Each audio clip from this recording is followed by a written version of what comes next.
Hello everyone, जुड़ जाइए मेरे साथ। हम लोग अपना 26 जनवरी सेलिब्रेट कर रहे हैं। तो फ्रेंड्स, मैं आप लोगों के साथ जनगण मन की बात करूंगा। और नेशनल एंथम अगर आप आज गा के आए होंगे तो उसके बारे में आपको जानना ही जानना चाहिए। अगर आप इंडियन सिटीजन हैं तो आपको नेशनल एंथम के बारे में जानना चाहिए। अगर आप एक स्टूडेंट हैं तो भी आपको ये चीज़ जाननी चाहिए, क्योंकि question of point of view से ये क्वेश्चन आपके लिए काफ़ी इंपॉर्टेंट हो जाता है। स्लाइड्स में जो शो आएंगे उसे आप नोट डाउन कर सकते हैं और आपको नोट बना लेने चाहिए, क्योंकि ये क्वेश्चन आपके एग्जाम में आते ही आते हैं। तो फ्रेंड्स, आइए शुरू करते हैं। नेशनल एंथम के बारे में जानते हैं। भारत के राष्ट्रगान जन गण मन की रचना नोबेल पुरस्कार प्राप्त भारतीय कवि रविन्द्रनाथ टैगोर द्वारा मूलतः बंगला भाषा में 1911 ईस्वी में की गई थी। इसके हिंदी संस्करण को भारतीय संविधान सभा द्वारा 24 जनवरी 1950 को राष्ट्रगान के रूप में स्वीकृति प्रदान की गई थी।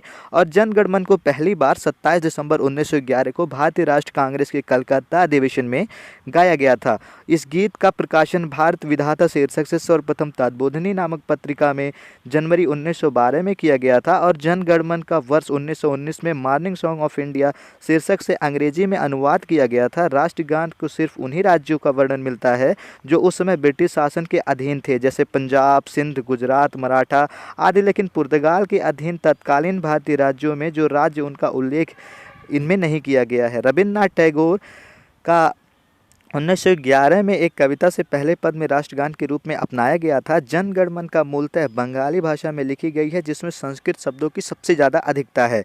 जन गण मन के पूर्व संक्रमण को गाने में 52 सेकेंड का समय लगता है इसका, जबकि संक्षिप्त रूप जो है वो 20 सेकेंड का समय लगभग इसके गाने में लगता है।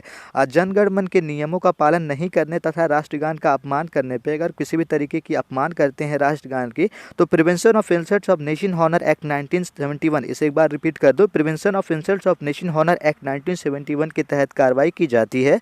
और कभी कभी इस बात का जिक्र भी होता है कि रविन्द्रनाथ टैगोर ने इस गीत की रचना अंग्रेजी जो है वो जांग परचम के लिए किया गया था। इसकी प्रशंसा करने के लिए ये गीत लिखी गई थी, जबकि खुद रविन्द्रनाथ टैगोर ने इसको एक पत्र में लिखते हुए इस बात को सिरे से खारिज कर दिया था कि ऐसा कुछ नहीं है।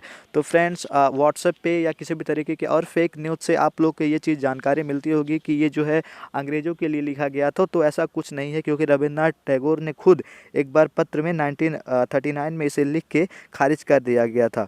तो फ्रेंड्स, मैं आप लोगों से समझता हूं कि आप लोग समझ पाए होंगे कि रविन्द्रनाथ टैगोर द्वारा लिखा हुआ जो राष्ट्रगान है वो कैसे अस्तित्व में आया, इसके बारे में आप लोग संक्षेप में जान चुके होंगे। तो मैं आप लोगों से अलविदा लेता हूं, तब तक के लिए टेक केयर, बाय बाय। फिर मिलेंगे किसी और नेक्स्ट वीडियो में।